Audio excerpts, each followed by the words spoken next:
So if you don't know, I applied for this scholarship program twice and I got the scholarship in the second time that I tried to apply.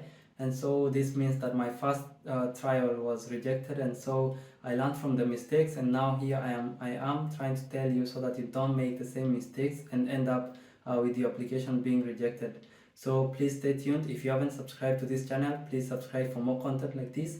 And if this video will be helpful, please consider giving it a thumbs up. And so let's get started. The mistake number one that most students do when applying for the Stipendium Hungaricum Scholarship is writing a weak motivational letter. So motivational letter is one of the most crucial parts in your application process, and this tries to convince the host institution as well as the Tempus Public Foundation and the Stipendium Hungaricum Scholarship Committee why you really need this scholarship.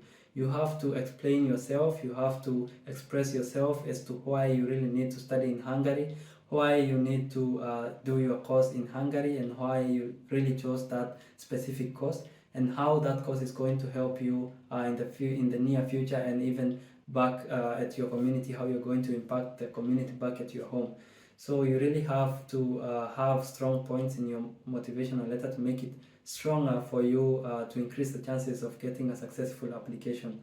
So mistake number two that most students make is submitting the applications late.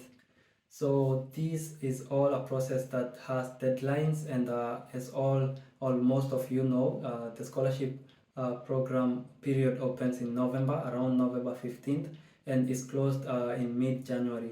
So please, if you want your application to be considered, please apply within this period of time, and if possible, please try to apply even earlier before, so that you can get a chance to prepare your documents well and take them to the sending partner and make the necessary arrangements for whatever that is needed before the application is closed, and so that you may know that if your documents pass the technical check, which is also a crucial process or a crucial step through this process.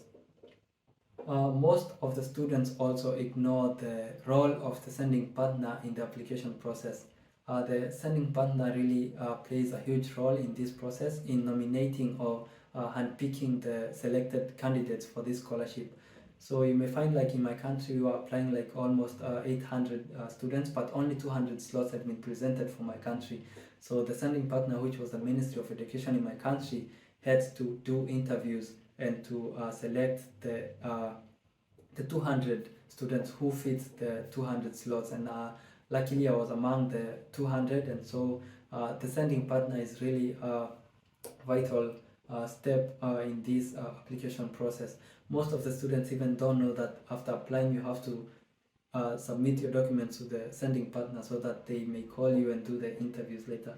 That also, I didn't have the same information before I applied for my first time, and I learned this afterwards, and now during the second time I learned from my mistakes, and I was able to follow the guidelines and take the documents to the sending partner, and here I am already in Hungary, and I had a successful application. Another mistake that most students do is not preparing well for the interviews.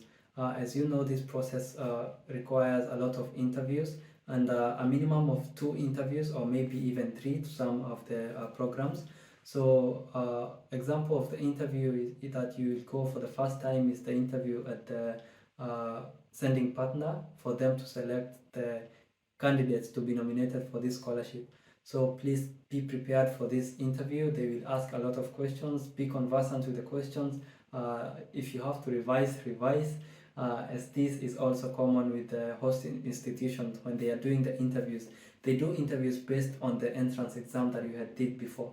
So during the oral interview, they will ask questions online about the questions that you did in your entrance exam. This is to measure your understanding and also to measure your language proficiency in the course that you're going to do. So if you chose English, please ensure that you have prepared well with your language, English language.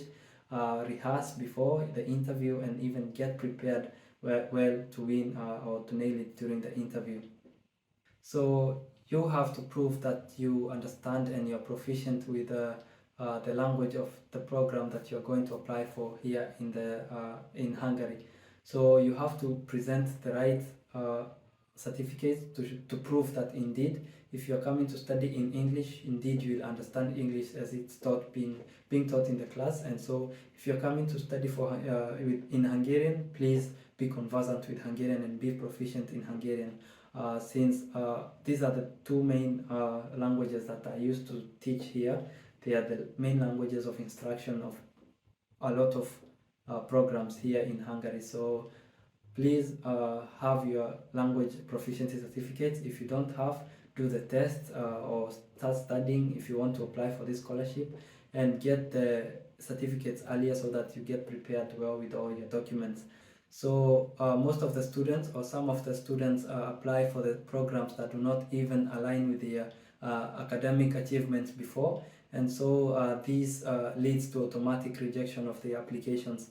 So please apply to courses that you have background information on them, or background education on your courses, so because this will highly determine if they will give you this program. You have to show them that indeed you are conversant with the field that you really want to study here in Hungary, and that you'll be able even to apply it even afterwards, and apply your previous knowledge on your studies here in Hungary. Another major mistake that most students do, and also I did this, is you're giving up after one rejection. So luckily I did not give up. Sorry for after getting rejected in 2022, I reapplied again in 2023, and now I got the scholarship for the 2024 and 2025 academic year. So do not give up even after any rejection. Please go back even the next year and get to apply again, and show them that indeed you really need this, and do not give up. This really requires a lot of patience, perseverance, and even resilience, so that you will get this. They say that good things take time, so maybe that's not your time, but your time is definitely coming. So if you stop trying, it won't come, but if you keep on trying, definitely one day will be your day, and you end up getting this scholarship. Submitting the documents that do not match with the application, or what do I say, the required documents that you submit do not align, or do not are not the same as the ones that you submitted maybe during the physical interviews. So this might be because of forging of some of the documents or so. So this automatically leads to the rejection of your application to whatever process that you have reached in your application process. So please use the truthful documents, use the real and original documents, present them to your sending partners, and also the original copies, so that they may verify that indeed that was the true information and true documents, so that you may get to continue the application process. So most of the students may confuse the documents that are supposed to be sent to the sending partner or to the Tempus Public Foundation.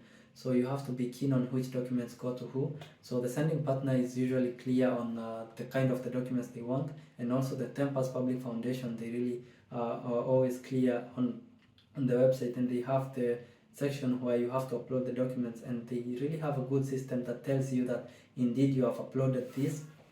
And you can also even upload a declaration that maybe you don't have this document, but you have already uploaded this to declare that you don't have the original document, but this one would work for in the meantime before you get the original document. So please do not confuse between the two organizations that you have to send different documents. The sending partner may require the original documents, so please present the original documents for the verification and for the nomination of the candidates of the scholarship program. So submitting the wrong documents might cause rejection of your application process, as I had said earlier, and so you have to get the right documents to the right organization or firm. So also do not miss deadlines. This is usually in the guidelines, and so please follow these guidelines carefully, so that you don't end up missing this year's or even next year's application process. So I wish you all the best. And so those were the mistakes that I really came to learn about, even from my friends here in Hungary. They have been telling me that maybe they did this, and they came to know that it is all about this. So some of the lessons I have already learned is that learn from your mistakes. I also learned from my mistakes, since I applied for my first time and got rejected, and then I had to learn from those mistakes to correct my second application, and I ended up having a successful application.